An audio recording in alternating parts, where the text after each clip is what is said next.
Hello everyone. So our today's topic of discussion is the advanced part of functions.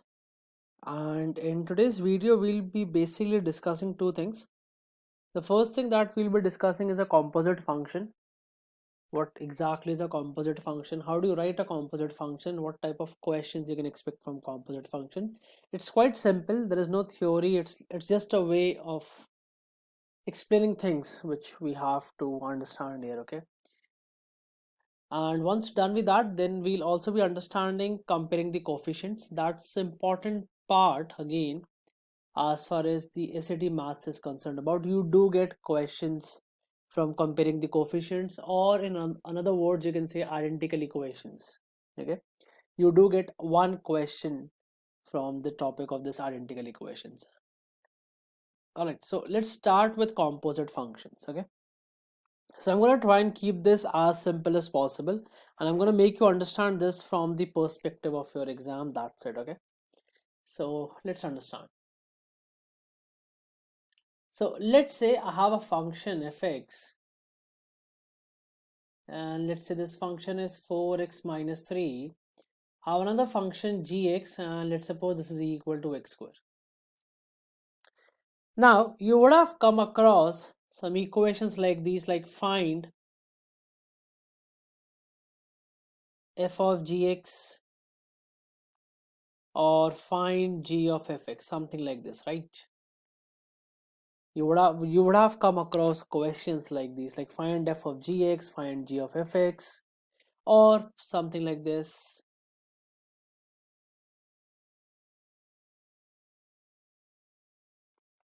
Okay, so this is the first one is read as f of gx, the second one is read as g of fx. So either you can write it like this or you can write it like this.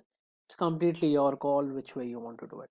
But the question actually is, what do you mean by f of gx? What do you mean by g of fx? So these here are basically known as your composite functions.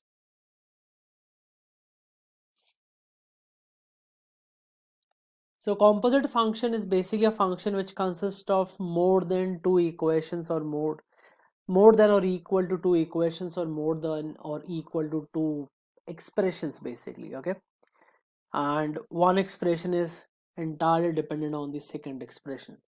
In other terms, you can also understand this as, when you talk about composite function,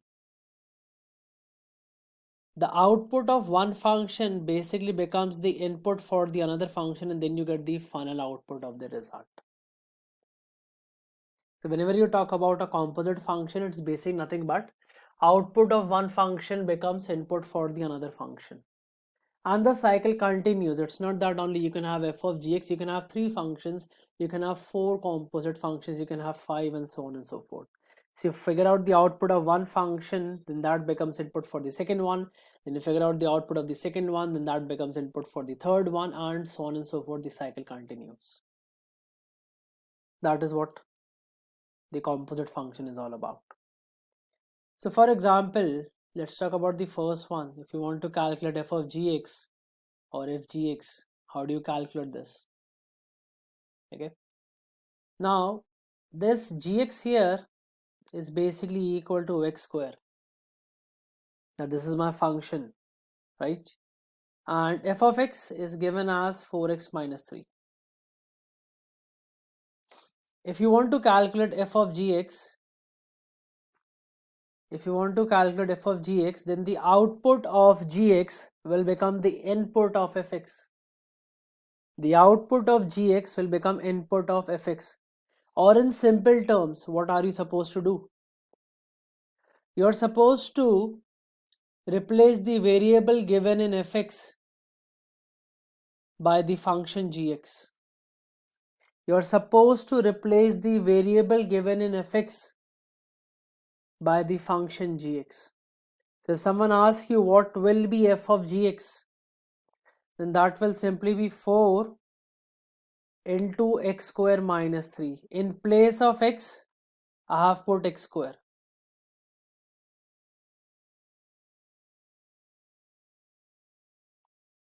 Because that's what the function gx equals to. because that's what the function gx equals to. Similarly, let's suppose if I ask you the other way around, calculate g of fx. So replace the variable in gx by the function fx or by the expression of fx. So gx is x square, fx is 4x minus 3.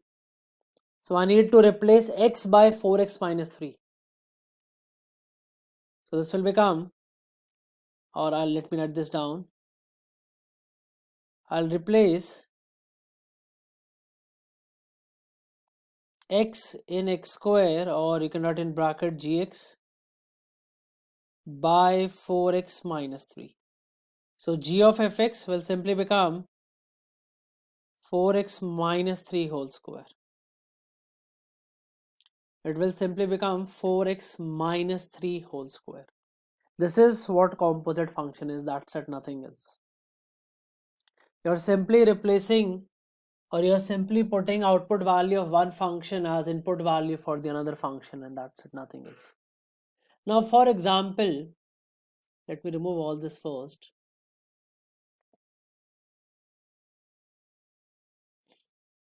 Let's say I say that I have a function g of x which is equal to 1 by x. I have another function, let's say f of x, which is equal to 2 to the power x plus 4. Okay. Now let's say if I ask you, like, calculate the value of f of g2, or you can write it in this way, f of g of 2. So the first question is, what do you mean by f of g2, or what do you mean by f of g of 2? That's the first question. So what they're basically asking you, try and understand this. You already know the definition of a function. We have already discussed that in the basics of function. What do you mean by g of 2? How do you define a function? Okay, function is simply a relationship between an input value and an output value. You keep on giving different input values to the function, it's going to give you different output values. That's the role of a function. Any function you take, any function in mathematics, every function has one simple role to perform. You provided different input values, it's going to give you different output values. So when I say f of g of 2, what do you mean by that? That basically means that you have a function gx, you have provided this function with an input value of x is equal to 2. You will get a corresponding output value to that. Now that output will basically become input for fx. Now that output will become input for fx, and then you will get your final result. This is what you need to do if you are asked to calculate f of g of 2.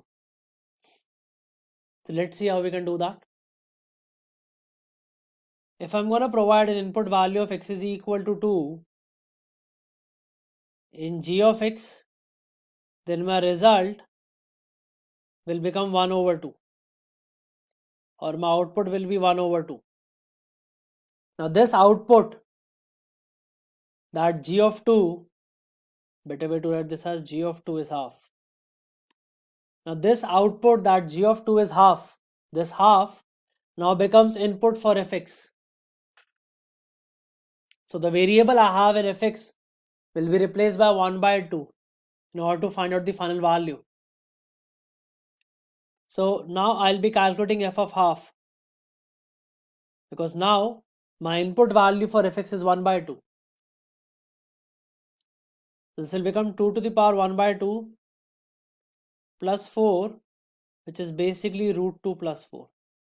And this here is your final answer. So someone asks you, what is f of g of 2, or what is f of g of 2? And the final answer is 4 plus root 2. This will be your answer. So first you will calculate the value of the function that is written inside Then the output of that will become the input for the outer function. In simple terms, this is basically what I mean to say. Okay. Now you can go the other way around also. First of all, let me remove all this.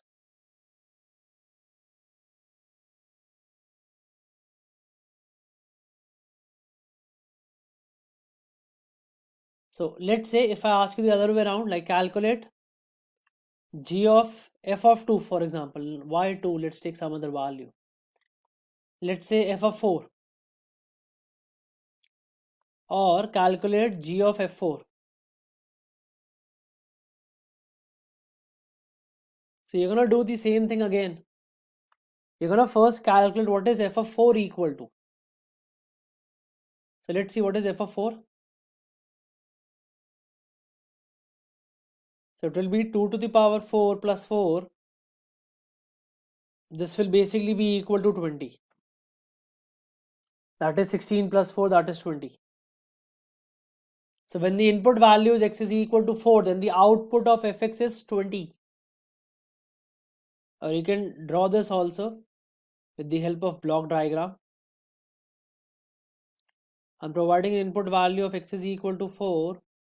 I'm getting an output value of fx is equal to 20.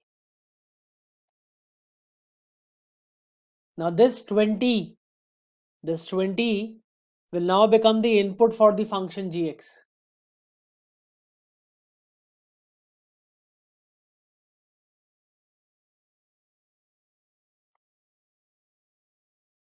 This 20 will now become the input for the function gx. So my final result is basically I need to calculate g of 20. And that will simply be 1 by 20.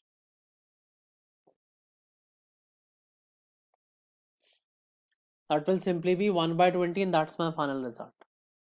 So there is a difference when you say f of gx, and there's a difference when you say g of fx. I hope this is clear to everyone. This is basically what is composite function. You calculate the value of one of the functions, then the output for one of the functions basically becomes the input for the second function, and so on and so forth. Now you can have more than two functions also. So let's say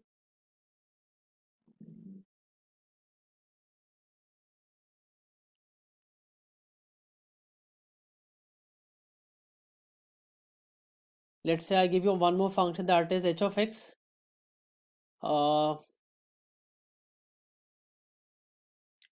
Let's say this is x square simply.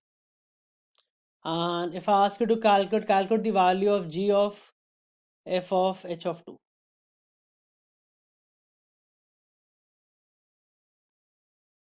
This is a composite function. Now what's happening here is that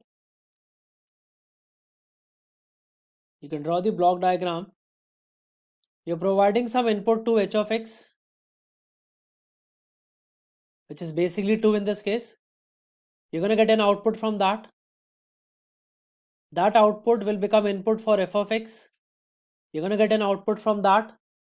Then that output will again become an input for the function g of x, and then you will get your final result. This is basically what's happening.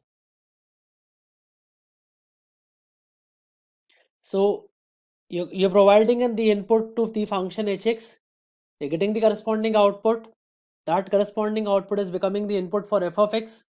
You're again getting an output, then that output is becoming input for g of x, and then you're getting a final result. Okay, so let's go step by step. First calculate, or first provide an input value x is equal to 2. So you will get h of 2 as 2 square, which is equal to 4. So your input value is 4 for fx. Your input value is 4 for fx. Now you want to calculate f of 4. So that will be 2 to the power 4 plus 4, which will again be 20. Now this 20 is an input value for g of x. This 20 is an input value for g of x. So your final output will basically be 1 over 20, and that's your result. Your final output will be 1 over 20 and that's your result.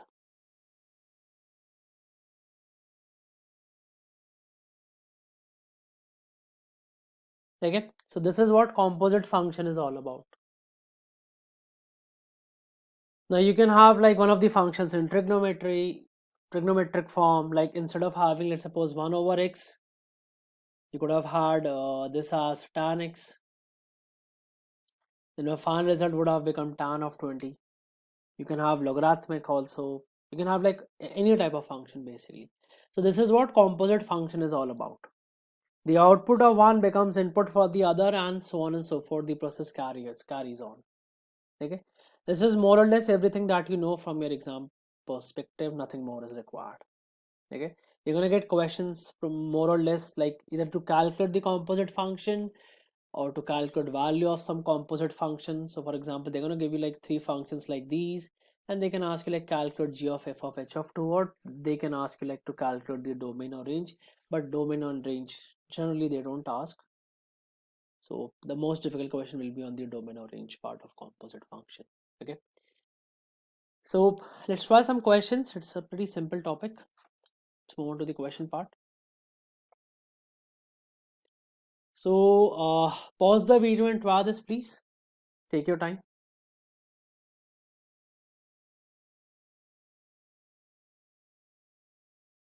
All right, let's see what we can do with this one. So first part is f of gx. So if it is f of gx, then the output of gx will become input for fx. The output for gx will become the input of fx. Or if you want to calculate it in terms of variables, then you're going to replace the variable in x by the function gx. You're going to replace the variable in the variable in fx by the function gx. So f of gx, now I have fx which is 2x minus 2x plus 7. Gx is x minus 9. If I want to calculate f of gx, then I'm going to replace the x part in minus 2x plus 7 by x minus 9. Okay, by x minus 9. So this will become minus 2 into x minus 9 plus 7. So it will be minus 2 into x minus 9 plus 7. That is all that you have to do. That's it. Similarly, if they ask you to calculate g of fx, then you're going to replace the variable in g function by the value of fx, or by the function fx. So you're going to replace this 9 by this minus 2x plus 7, that is the value of the function fx. Okay, so this will become minus 2x plus 7 plus 9, so this will become minus 2x plus 16, and this one here will become minus 2x plus 18 plus 7, so this is minus 2x plus 25.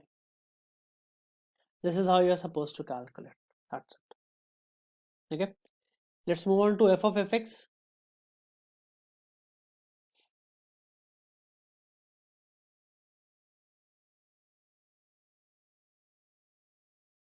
So you're going to do the same thing. The process remains exactly the same. You're going to replace the variable in fx. You're going to replace the variable in fx, which is x, by the function fx, because it is f of fx. The output of fx will now become the input for fx again. Okay, so this will be minus 2 into minus 2x plus 7 plus 7. So you can see that what I have done is I have replaced this variable x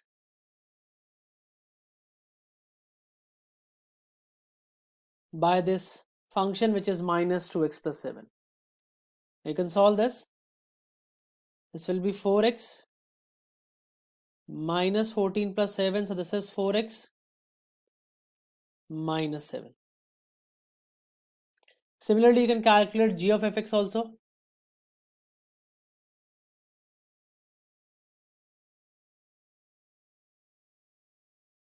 sorry, last one is g of gx. My mistake.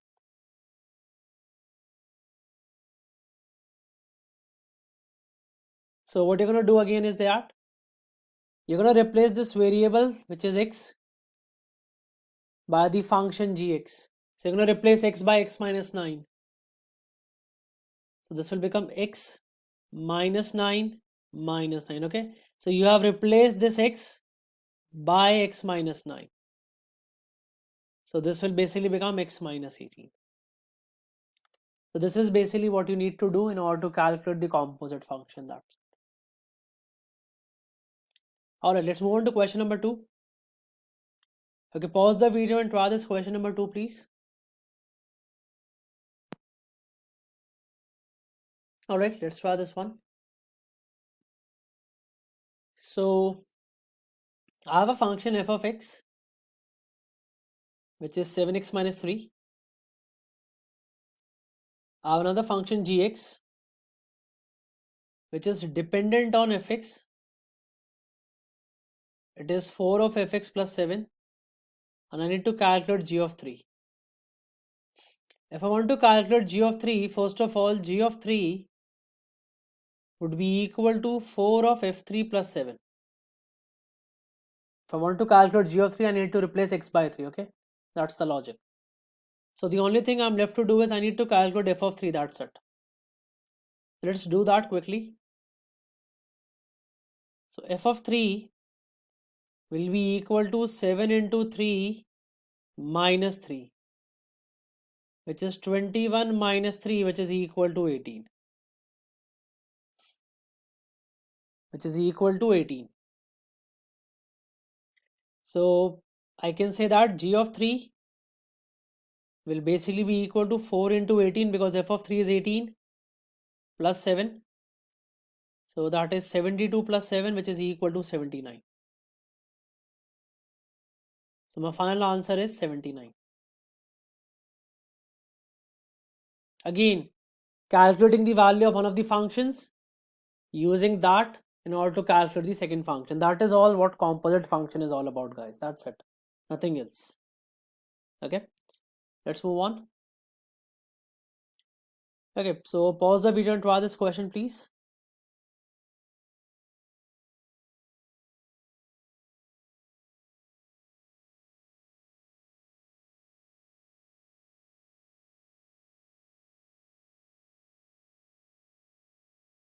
All right.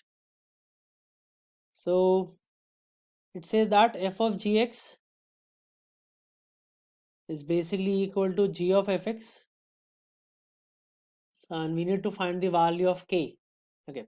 So first of all, I need to calculate f of gx. So if I want to calculate the f of gx part, I need to replace the variable in fx by the function gx. I need to replace the variable in fx by the function gx. So if f of x is equal to kx minus 4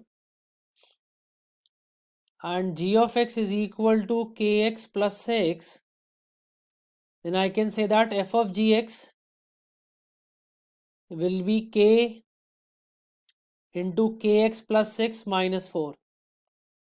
You can see that what I've done is I've replaced this x, which is the variable in fx, by the value gx, which is kx plus 6.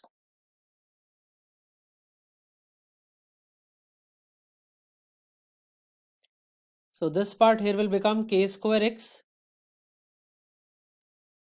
plus 6k minus 4. Now let's calculate g of fx also. So if I want to calculate g of fx, then I'm going to replace the variable in gx by the function fx. I'm going to replace the variable in gx by the function fx. So this will become k into kx minus 4 plus 6. So we can see that I have replaced this x by the function gx. So this will become k square x minus 4k plus 6. Now the question says that these two quantities are equal, so I'm going to equate them. So k square x plus 6k minus 4 is equal to k square x minus 4k plus 4. Minus 4k plus 6, sorry. Now these two are equal for all values of x, so I can like subtract k square x on both the sides. And I'm going to have 10k is equal to 10, which will give me k is equal to 1.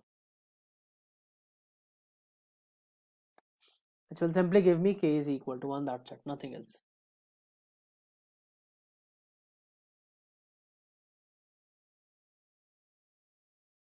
Alright, let's move on. Alright, so pause the video and try this question, please.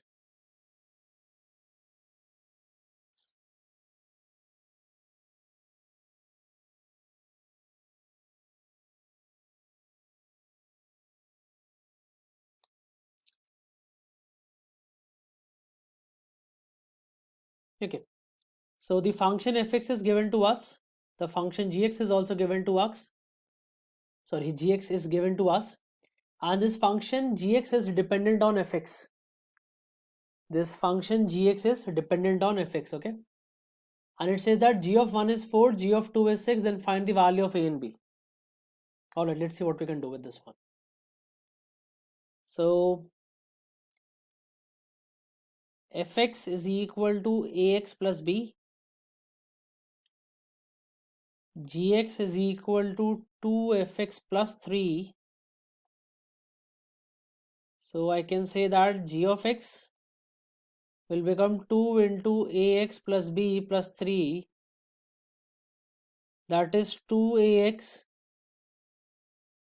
plus 2b plus 5. Okay. Now my first equation is that g of 1 is 4. So I can write 4 will be equal to 2a plus 2b plus 5. And I can write 4 is equal to 2a plus 2b plus 5. Second is g of 2 is 6, which means I can write 6 will be equal to 4a plus 2b plus 5.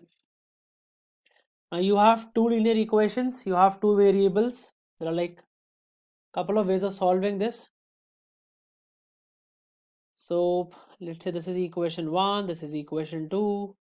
So what I'm going to do is, I'm going to do equation 2 minus equation 1. I'm going to do equation 2 minus equation 1. So LHS minus LHS, 6 minus 4 is 2.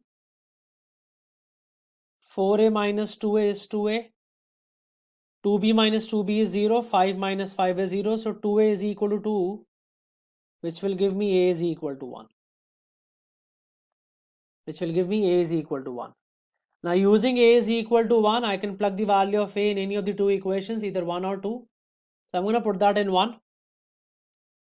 So I'm going to get 4 is equal to 2 plus 2b plus 5. So I'm going to get minus 3 is equal to 2b, or b is equal to minus 3 by 2. B is equal to minus 3 by 2. So you have the values of a and b. A is 1, b is minus 3 by 2. That's it. Again, a simple question on composite function. It's just that one of the functions is dependent on the second function. That's it. Nothing else is required. Alright, let's move on to question number 5. So pause the video and try this question, please.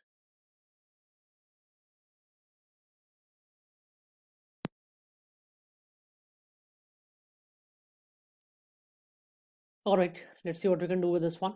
So the graph for y is equal to fx is shown in the xy plane on the left for x from minus 8 to 8.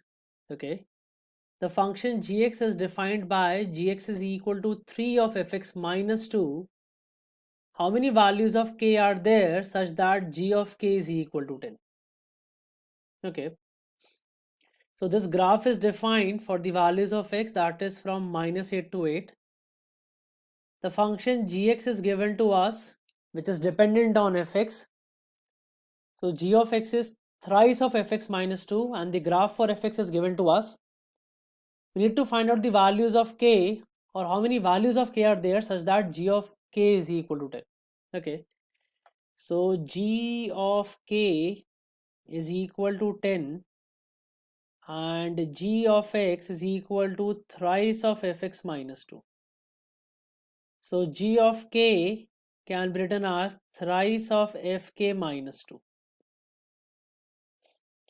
So this is my equation 1, this is my equation 2. Equating the both, I'm gonna get 3 of fk minus 2 is equal to 10. So f of k is basically equal to, or thrice of fk is equal to 12, which will give me f of k is equal to 4. Now, when you write f of k is equal to 4, what do you mean by this? What do you mean when you say that f of k is equal to 4? This basically means that when the input value to the function is k,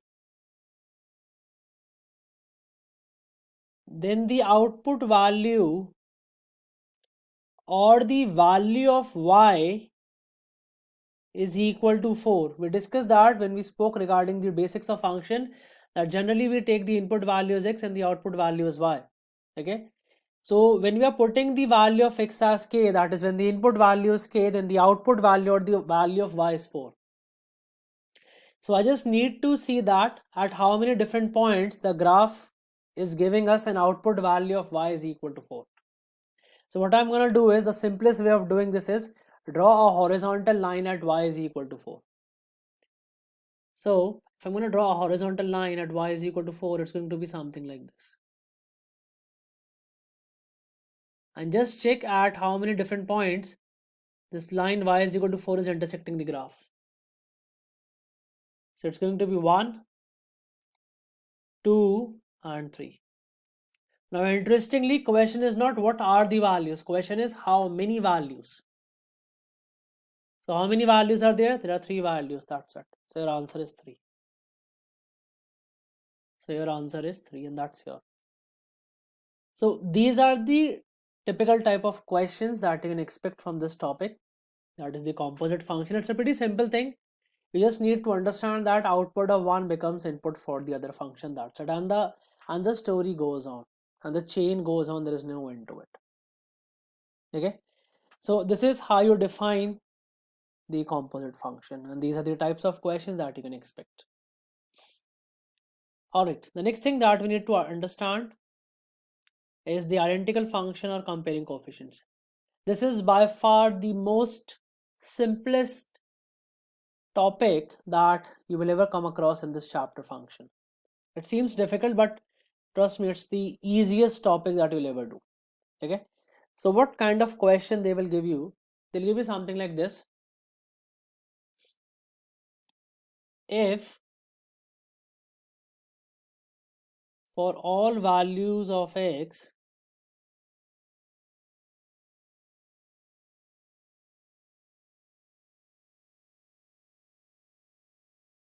the equality holds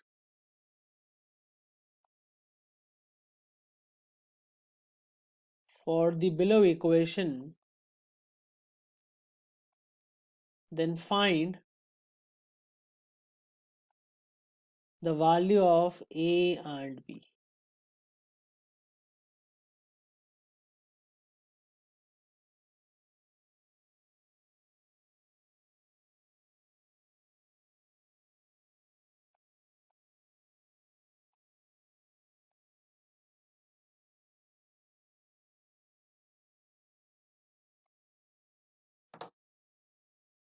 So the question is, if for all values of x the equality holds for the below equation, then find the value of a and b.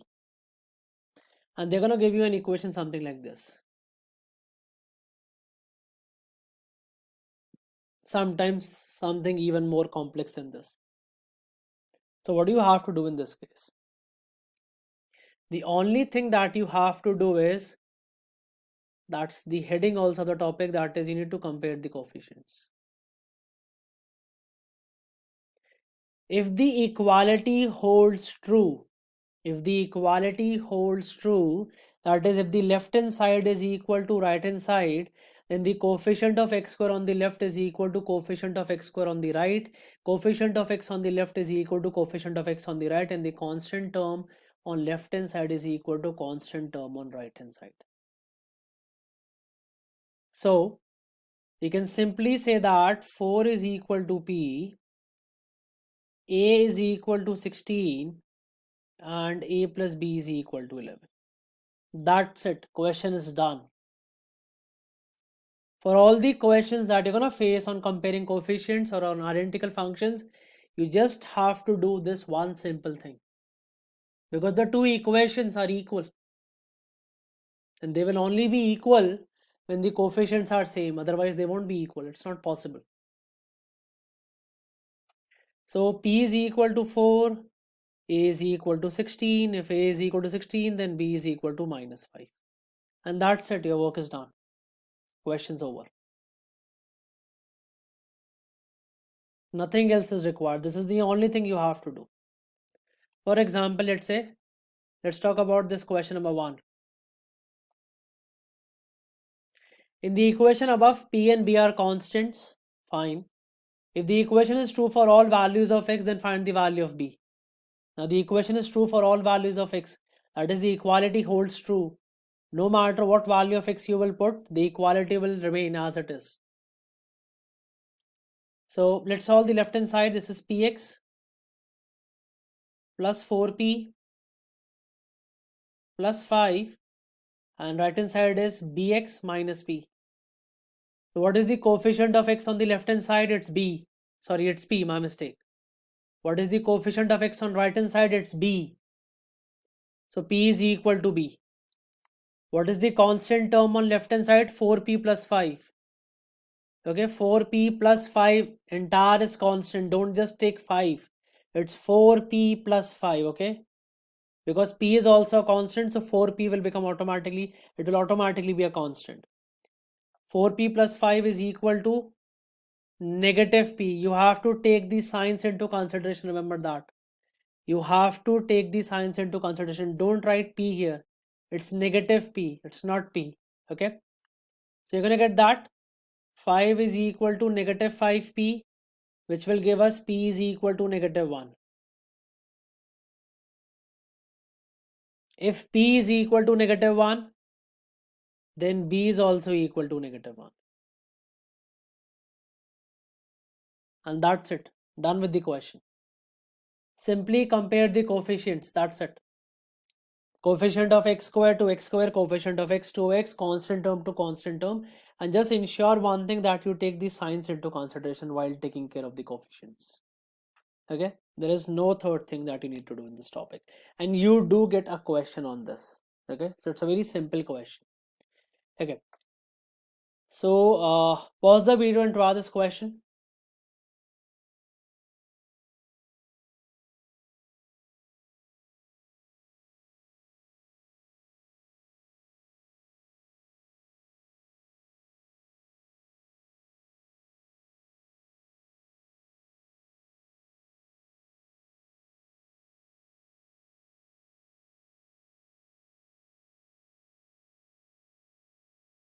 All right, let's see what we can do with this one.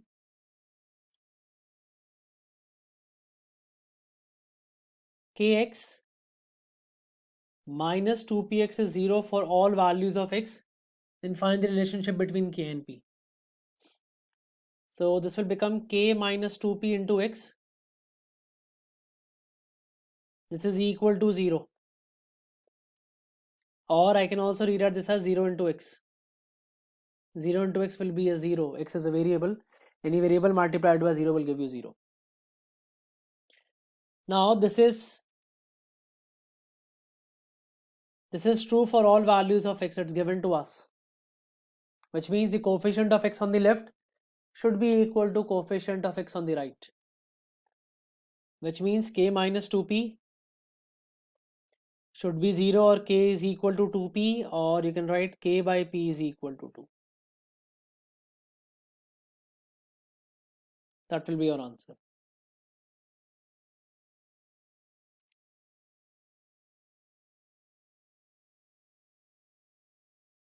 All right, this one is interesting. Pause the video and try this one, please.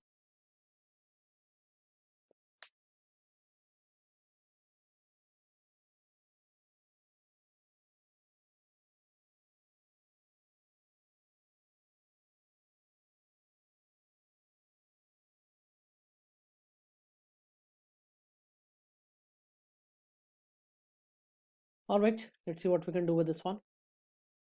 So it's given to us that s is greater than 0, which means s is positive, and 25x square plus px plus 16 is equal to 5x plus s whole square for all values of x. Find the value of p plus s. Okay, so 25x square plus px plus 16 is equal to 25x square plus 10sx plus s square. Now, if this is true for all values of x, then that means coefficients are equal and constant values are equal. So you can see that I have 25x square and 25x square. So simply remove them. Coefficient of x on left is p. Coefficient of x on right is 10s. So p should be equal to 10s. The constant term on left is 16. The constant term on right is s square. So s square is 16. Now if s square is 16, I can say that s is positive 4 or s is negative 4. Okay, because 4 square is 16, negative 4 whole square is also 16. Now it's given to me in the question that s is greater than 0, which means the value of x that I have to take into consideration is 4. The value of s that I have to take into consideration is 4. Now if s is 4, then that means p should be equal to 10 into 4, which is equal to 40.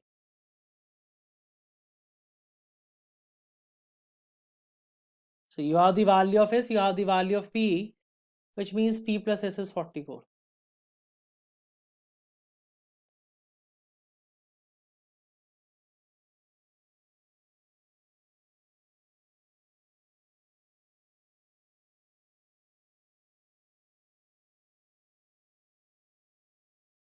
All right, let's move on. So pause the video and try this question, please. Again, try to solve the left hand side and compare the coefficients. That's it. Nothing else is required, guys. Okay. Go ahead, give this one a try.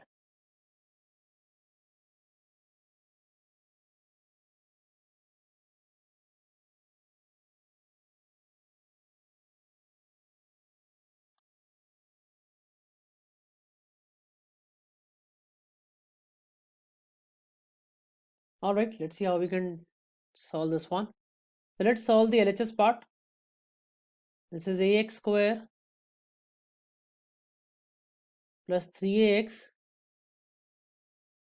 plus bx plus 3b, or I can rewrite this as ax square plus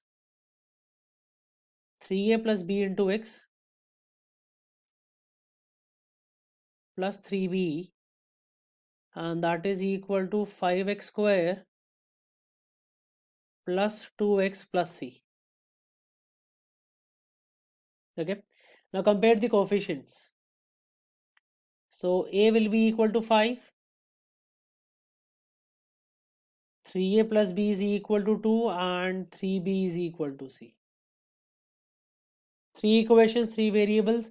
We already have the value of a, so 15 plus b is equal to 2, which will give me b is equal to negative 13. If b is negative 13, then 3 into negative 13 is c, which will give me c as negative 39. Now figure out the value of a plus b minus c. So that is 5 minus 13 minus of minus 39. So that is 44 minus 13, which will basically be equal to 31. And that will be my answer.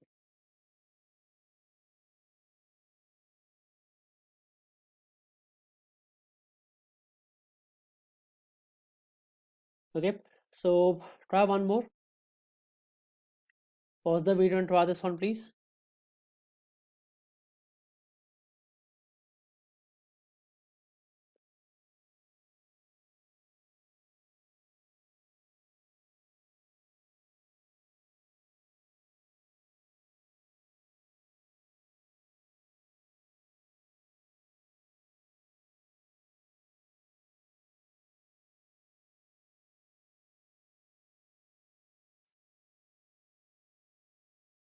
All right, let's solve.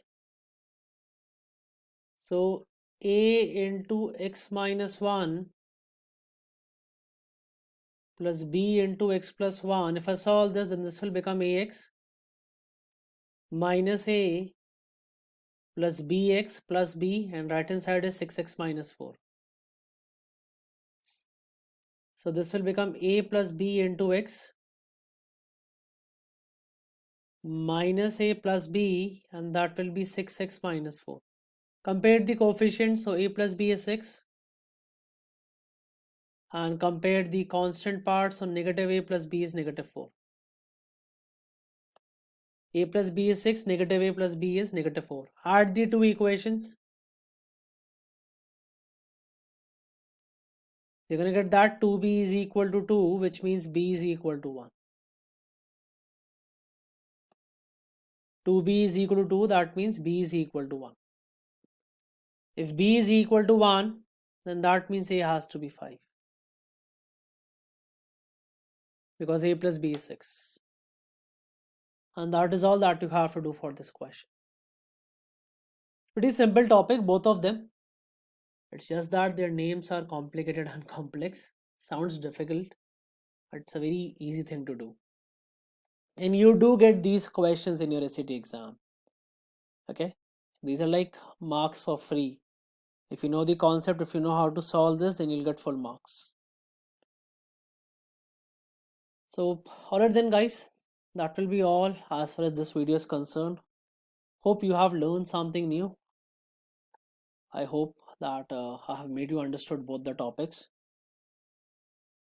So please subscribe the channel if you haven't for more videos on SAT, GMAT and GRE. If you have any doubts, if you have any concerns, any questions, you can always drop in a text on my WhatsApp, or you can mail it to us. You can also put that in the comment box. And if you're looking for any personalized classes for SAT, GMAT or GRE, you can always connect with us. Alright then guys, thank you so much. Keep watching and keep learning. Thank you so much.